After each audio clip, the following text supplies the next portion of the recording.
So I want to start with kind of the big developments that we heard about today, the DNA in the case.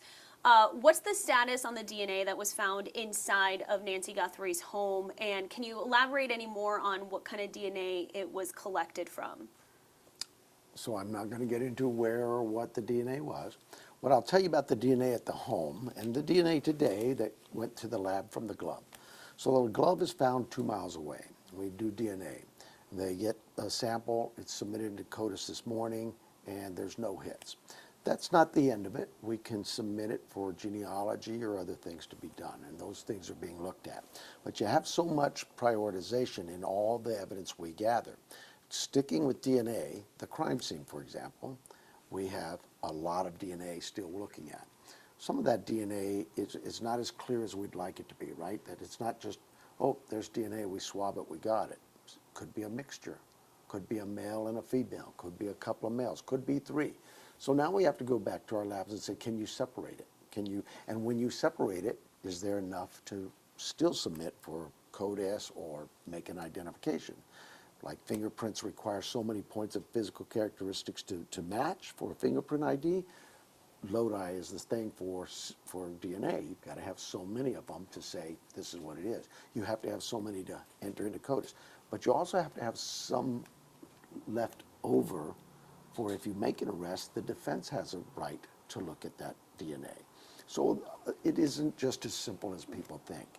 We have DNA at the house. We're working with our labs to see what we can get for it. So far, no leads have been developed.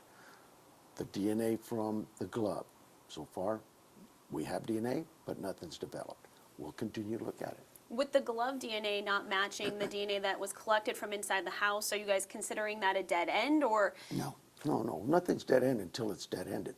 That DNA can still be submitted for genealogy, and it probably will. But you have to prioritize it. You don't want to just give your labs or other teams working all of this information without some prioritization. What's more important to us? A DNA found 2 miles away, 6 miles away, 10 miles away? Because we found gloves at those distances. Or DNA found at the scene, where those are knowns. So, it just is. I have a team of investigators who do this every day. They've done this for years. They know how to process crime scenes. The sheriff doesn't go and say, okay, gotta go. They process that crime scene some 20-some hours. When they're done with that crime scene, they immediately get with their FBI counterparts, because guess what? We work with the FBI every day. We have detectives assigned to their office. They come here that morning after they were done with their crime scene. It was very clear. We're going to take this evidence, our biological, and send it to the lab for DNA.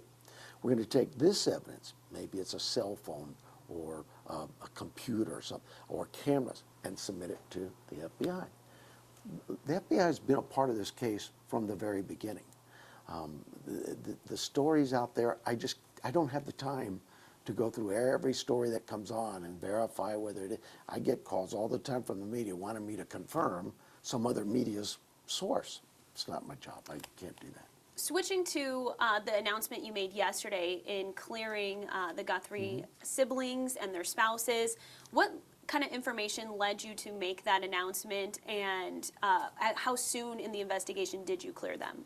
I don't have specific dates and times when they were cleared. I will say this, and to be clear, they are not suspects. They are victims. I cannot stress that enough. They have been through the ringer. We have asked for all their phones, all their computers, their cars, their houses. We have processed them. We have talked to them at end's length. We have said these are victims. We understand that there's a progression in any investigation. You have to have a starting point. And wouldn't it be smart to start with what you know? And what we know is Nancy was dropped off at the house at this time by who? Was a relative. So now we start from there. What did you know? What did you see? What did you do? All of that goes. They've been through hell. And they are very, very rightfully so in distress. How? My job as the sheriff is I can take all the white noise. You can throw all the rocks you want, all the politics, the pundits out there that know this case, never seen any of it, never been to a crime scene, never processed a crime scene. But that's okay. But what you cannot do, I will not allow it. You cannot re-victimize a victim. A cop, what is his role? Protect his victims. I am going to be the voice for that voiceless victim every time. And so I've had enough of people saying things about our victims. How often have you had a chance to speak with Savannah and her siblings? Often enough. Another thing I want to ask you in terms of possible suspects, persons of interest, have the people who were detained and released last week, have they been completely cleared of this investigation? So here's what happens. Just like with the Guthrie family, we develop a lead and we follow it and we get it going, and pretty soon it's, oh wait, we've got this. Oh wait, we learned this about this person. Maybe that person's a person of interest. Maybe he's a suspect. We develop, and we come back in here and we talk to, in our own command room right here, somebody from the county attorney, get some legal advice, or other FBI agents or other detectives from other agencies. We share this. We go, the U.S. attorney at the FBI command post, same thing. And they come up with a strategy that says, okay, let's get a search warrant. So we go to a judge who either agrees with us or doesn't. He signs that warrant. We now have a court order. That process goes through the day based on the lead we're following. So in this case, that gentleman, whether it was the one in Rio Rico or the one up here on the north side at First and Orange Grove, we developed a person of interest. We surveyed him. He left both of them left their residences. We made a traffic stop on both of them, held them. Per our court order, we had to search the homes. Those homes, people are inside them, family, friends, whatever. We can't have them there while we search. So are they being detained? Of course not. They're free to leave, but they can't be in the home. So how many were, look, we knew we were looking for one person at that home, and the other person we're looking for is Nancy. Nancy wasn't there. The person of interest gave us a statement, gave us his, whatever the warrant was for, maybe petition for physical characteristics of buccal swabs or photos or finger. We got everything we needed, and he is set free. Now, does that mean he's not a suspect any longer? No, we'll do our work. We've got evidence to process from the home. What if we find Nancy's DNA in that home, right? So it is a process that I'm very familiar with. I've done investigations for 20 plus years. My team has been doing investigations for hundreds of years when you collectively put them all together. I have solid people. I have to allow them to do their job. I trust that they know when they've processed a scene 100 times, when they know they've gotten every piece of evidence that is there. There are reports circling about a list of 40 people being taken to gun shops. Don't know where that comes from. So here's what, So it's just fake. yeah, again, I just don't have time to verify all these stories. But here's what happens. We have a gun, right? The guy in the video. That's been our biggest, really great piece of evidence to work from. So we've identified a backpack. Clearly we know that that backpack is this item. And it's sold exclusively out of Walmart. We're working with Walmart to find out how many of those backpacks were sold in a week, in 20 days, in 2 months, or what. It gets to be pretty large. But we're working with Walmart, hoping to break that down. But in that video, you also see a gun. And you see I don't know holsters that well, but others that do say, that's a unique holster. That gun can be identified.